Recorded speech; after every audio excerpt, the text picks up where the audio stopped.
Movie की शुरुआत ओडो island पर होती है, जहां हम एक प्लेन को लैंड होते हुए देखते हैं। और ये टाइम होता है वर्ल्ड वॉर 2 के आखिरी दिन का, जहां हम इस प्लेन के पायलट सिकिशिमा को देखते हैं। उसके पास ताचिबाना आता है और ताचिबाना और सिकिशिमा के बीच थोड़ी बहुत बातचीत होती है। उसके बाद ये लोग रात में सोने चले जाते हैं, पर अचानक से रात में इन्हें कुछ आवाज़ें सुनाई देती है, जिसके कारण ये लोग बाहर आते हैं और इन्हें गॉडजिला दिखाई देता है। पर ये गॉडजिला थोड़ा छोटा होता है, पर छोटा हो या बड़ा हो, पर गॉडजिला तो गॉडजिला है। और गॉडजिला को देखकर इनकी हालत ख़राब हो जाती है। ताचिबाना सिकिशिमा से उसके प्लेन में लगे मिसाइल से गॉडजिला पर हमला करने के लिए कहता है और सिकिशिमा प्लेन में जाकर बैठ जाता है, पर वो गॉडजिला पर हमला नहीं कर पाता क्योंकि गॉडजिला की शक्ल इतनी डरावनी होती है। और गॉडजिला वहाँ खड़े सभी इंसानों को मार देता है और एक रोल करता है और फिर वहाँ से चला जाता है। अगले दिन सिकिशिमा देखता है वहाँ पर खड़े लोग सभी मर चुके हैं और बस वहाँ पर सिकिशिमा और ताचिबाना ही जिंदा बचे हैं। ताचिबाना सिकिशिमा पर गुस्सा करता है और कहता है कि तुमने गॉडजिला को क्यों नहीं मारा, अगर वो गॉडजिला को मार देता तो आज ये लोग भी जिंदा होते।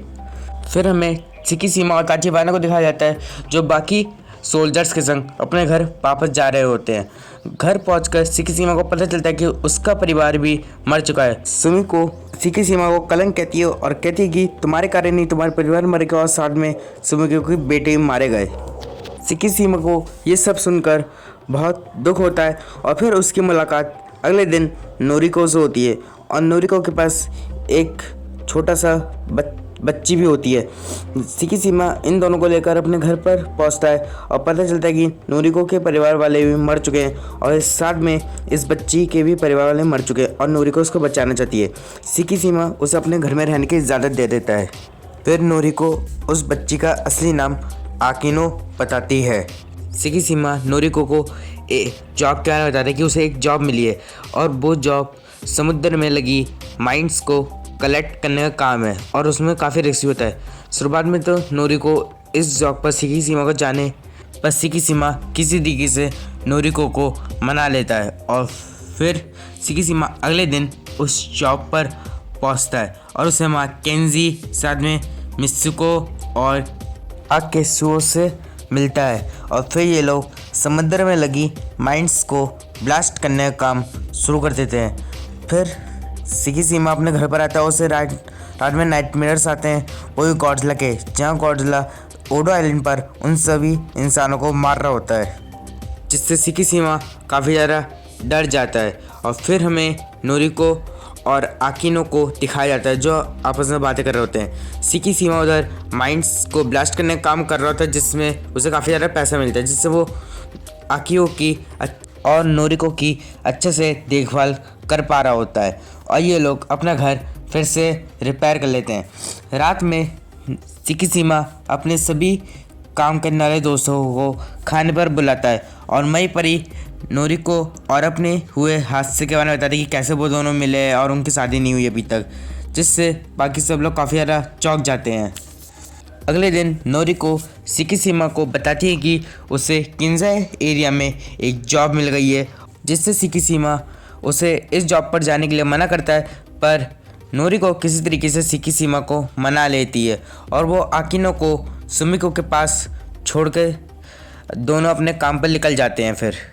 दूसरी ओर अमेरिकन गवर्नमेंट न्यूक्लियर टेस्ट पर टेस्ट करी जा रही होती है, जिसके कारण गॉडजिला का साइज़ और भी ज़्यादा बड़ा हो गया होता है और फिर समुद्र में एक जहाज़ को गॉडजिला ने डिस्ट्रॉय कर दिया होता है। तो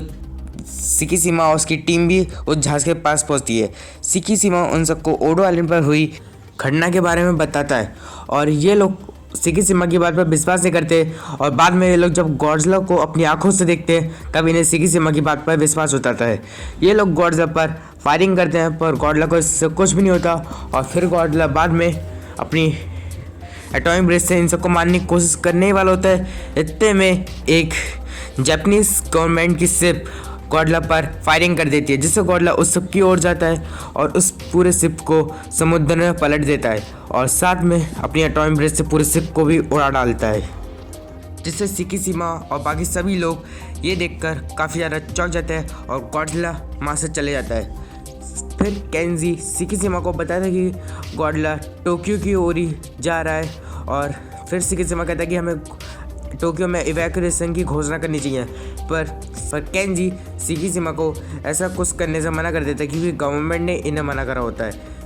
रात में सिकिशिमा नोरिको को ओडो आइलैंड पर हुई सभी घटनाओं के बारे में बताता है और साथ में ये भी बताता है कि उसके कारण ये ओडो आइलैंड पर जितने भी लोग मौजूद थे वो सब मारे गए, जिससे सिकिशिमा माँ रोने लग जाता है और नोरिको सिकिशिमा को संभालती है।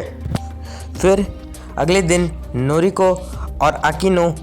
खाना खाते हैं और फिर नोरिको अपने काम पर चली जाती है और सिकिशिमा आकिनो को ध्यान रखता है। फिर सिकिशिमा को पता चलता है कि गॉडजिला किंजा एरिया में पहुंच चुका है और नोरिको की मुलाकात भी गॉडजिला से किंजा एरिया में हो जाती है। नोरिको ट्रेन में बैठी होती है और वो गॉडजिला को देखकर काफ़ी ज़्यादा चौंक जाती है और साथ में गॉडजिला किंजा एरिया में तबाही मचाना शुरू कर देता है। नोरिको बड़ी मुश्किल से ट्रेन से बाहर आती है और सिकिशिमा और नोरिको गॉडजिला से बच के भागते हैं, पर गॉडजिला तबाही मचाना चालू रखता है और भीड़ को कुचलते हुए नोरिको और सिकिशिमा के पीछे चल रहा होता है। फिर गॉडजिला अपनी एटॉमिक ब्रिज से वहाँ हमला करते हैं, जिससे बहुत बड़ा धमाका होता है और बिल्डिंगें राख में बदल जाती हैं और साथ में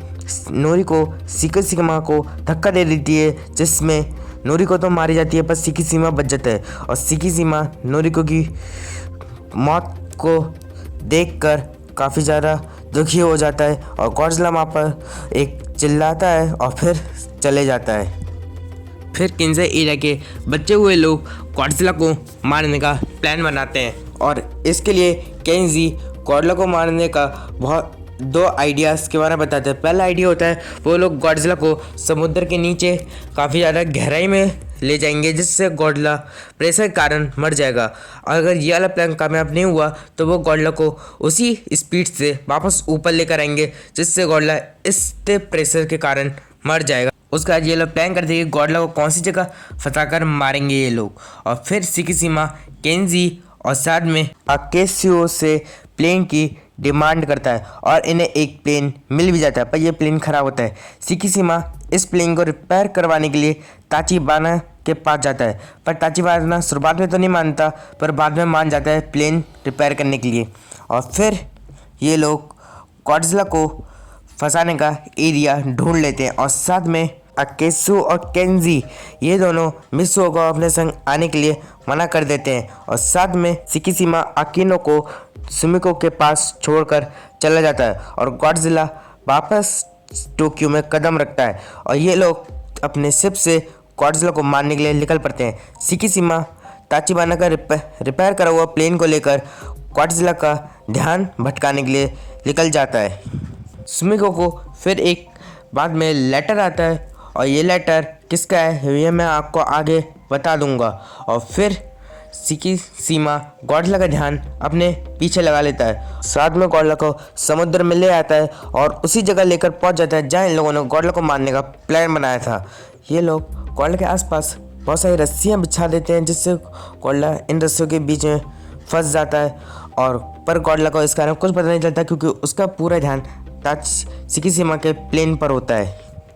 ये लोग गॉडजिला को फिर समुद्र की गहराई में ले जाकर उसे मारने की कोशिश करते हैं, पर तब भी गॉडजिला का नहीं मर रहा होता और फिर ये लोग फिर से गॉडजिला को पानी के ऊपर लेकर आते हैं, पर गॉडजिला बीच में ही अपने आप को पानी के अंदर रोक देता है और पर मित्सुओ की टीम भी वहाँ पर आ जाती है और ये लोग गॉडजिला को वापस पानी के ऊपर ले आते हैं और गॉडजिला यहाँ अपनी एटॉमिक ब्रीथ यूज़ करता है और इन्हें अपनी मौत सामने दिख रही होती है, पर सिकिशिमा गॉडजिला के मुंह में अपना प्लेन घुसेड़ देता है और साथ में गॉडजिला का मुंह के अंदर ही सिकिशिमा का प्लेन फट जाता है और इन्हें लगता है कि सिकिशिमा की मौत हो गई। पर ये लोग देखते हैं कि सिकिशिमा पैराशूट से नीचे आ रहा है क्योंकि ताचिबाना ने प्लेन में एक पैराशूट भी लगा दिया था ताकि सिकिशिमा जिंदा बच जाए और ये लोगों का प्लेन मकसद कामयाब हो जाता है गॉडजिला को मारने का। साथ में गॉडजिला के एटॉमिक ब्रेथ गॉडजिला के शरीर के अंदर से निकलती है, जिससे गॉडजिला का पूरा शरीर फट जाता है और ये लोग काफ़ी ज़्यादा खुश होते हैं क्योंकि अब गॉडजिला मर चुका है और वापस शहर में आ जाते हैं। तभी सुमिको सिकिशिमा को एक लेटर देती है और फिर सिकिशिमा उस लेटर को और साथ में आकिनो को लेकर हॉस्पिटल पहुंचता है और उसे हॉस्पिटल में नोरिको जिंदा मिलती है, जिसे देखकर ये काफ़ी ज़्यादा सिकिशिमा और नोरिको और साथ में आकियो काफ़ी ज़्यादा खुश हो जाते हैं। फिर हमें पता चलता है कि नोरिको की बॉडी में अब कुछ चेंजेस होना शुरू हो गया है और फिर हमें समुद्र में कॉर्डला के एक टुकड़े को तैरता हुआ दिखाया जाता है, जो टुकड़ा वापस कॉर्डला बनना शुरू हो जाता है और इसी के संग ये मूवी एंड हो जाती है। ये थी कॉर्डला -1 मूवी। मैंने ऑलरेडी इस मूवी का रिव्यू कर दिया, अगर आपने वो नहीं देखा है तो देख सकते हैं, लिंक डिस्क्रिप्शन में मौजूद है।